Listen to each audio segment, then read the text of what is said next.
Channel of Vadodara. કારના engine અને body પાર્ટ્સમાં છુપાવેલા વિદેશી શરાબના જથ્થા સાથે પીસીબી પોલીસે 2 શખ્સોને ઝડપી પાડ્યા છે અને લાખોનો મુદ્દામાલ કબજે લીધો છે. પીસીબી પોલીસને ચોક્કસ માહિતી મળી હતી કે કરોડિયા રોડ ખાતે રહેતો મોહનસિંહ શેખાવત 4-વ્હીલર ગાડીમાં ઇંગ્લિશ દારૂનો જથ્થો લાવીને હેરાફેરી કરે છે.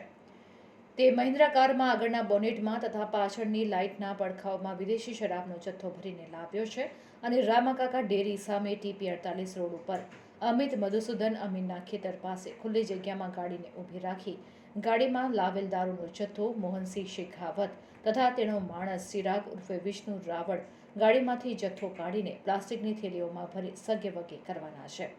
જે ચોક્કસ માહિતીના આધારે પોલીસે સ્થળ પર જઈ મહિન્દ્રા કાર સાથી મોહનસિંહ શેખાવત અને ચિરાગ ઉર્ફે વિષ્ણુ રાવળને ઝડપી પાડ્યા હતા. કારમાં તલાશી લેતા વિદેશી શરાબનો જથ્થો મળી આવ્યો હતો.